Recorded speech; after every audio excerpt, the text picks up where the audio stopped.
Salve, salve, meus amigos do canal Meus Direitos. Eu sou o Luan, advogado, e nesse vídeo a gente vai trazer mais um desdobramento referente à história do mendigo que todo mundo já sabe, em que foi emitido um laudo médico psiquiátrico a respeito do estado de saúde da mulher. Vamos entender melhor esse assunto e dizer as consequências jurídicas possíveis aplicáveis. Então, o que aconteceu? Segundo o jornal Metrópolis, que teve acesso antecipado a esse laudo médico, que foi exigido ali por uma juíza da Vara Civil de Planaltina, a mulher teria sido classificada pelo CID F.2, CID 10, tá? Isso aqui seria algo como transtornos mentais e comportamentais devido ao uso de álcool, síndrome de dependência, doença, CID 10, tá? Ela teve um transtorno mental ali e o marido dela já havia declarado que ela surtou de fato. O laudo ainda diz o seguinte, que a mulher sofre de transtorno afetivo bipolar em fase maníaca psicótica, ou seja, transtorno bipolar. Foi um laudo emitido pelo Hospital Universitário de Brasília. Ela ainda segue internada sem alta médica, sem nenhuma previsão. Segundo o relatório, a paciente está em tratamento psicofarmacológico e em terapia antirretroviral profilática, tá? E aí os sintomas que foram listados em relação a ela: alucinações auditivas, delírios grandiosos e de temática religiosa. Lembra que ela dizia,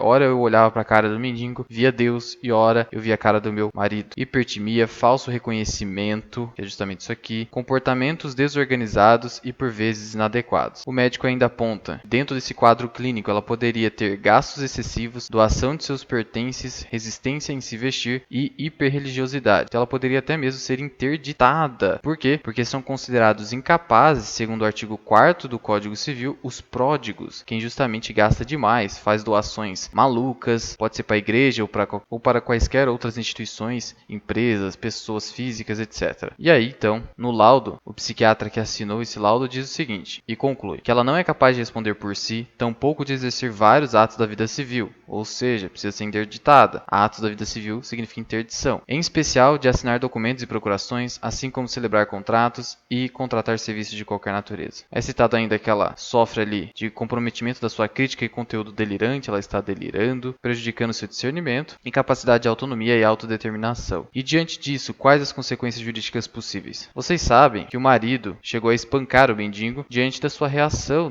ao ver sua mulher copulando aqui com o mendigo. Ninguém esperaria isso, não é mesmo? E aí eu citei para vocês um outro vídeo que, por conta dele achar que ela estava sendo estuprada, abusada, iria se aplicar no caso a legítima defesa putativa, ou seja, o marido, o personal trainer, ser isento de pena. Por quê? É isento de pena quem? Por erro plenamente justificado pelas circunstâncias, supõe situação de fato que, se existisse, tornaria a ação legítima. Ora, se eu presenciar uma pessoa sendo estuprada, seja minha mulher ou não, eu posso utilizar de violência para afastar aquele perigo. E as circunstâncias de fato podem supor que eu achava que aquela pessoa realmente estava sendo estuprada, que é o caso. Principalmente porque, diante desse laudo, nem é mais aplicação de legítima defesa putativa, mas de legítima defesa real. Por que real, Luan? Que é o artigo 25 aqui do Código Penal aplicado justamente à legítima defesa real. Por quê? Porque segundo o artigo 217-A do Código Penal brasileiro, que prevê o estupro de vulnerável e tem uma pena de reclusão de 8 a 15 anos, o parágrafo 1º dele aqui, diz o seguinte: o caput primeiramente diz o seguinte: ter conjunção carnal ou praticar outro ato libidinoso, por exemplo, um beijo forçado, com menor de 14 anos, tá? Então, menor de 14 anos é estupro automático, porque é considerado um vulnerável. Só que o parágrafo 1º prevê uma figura equiparada, que não apenas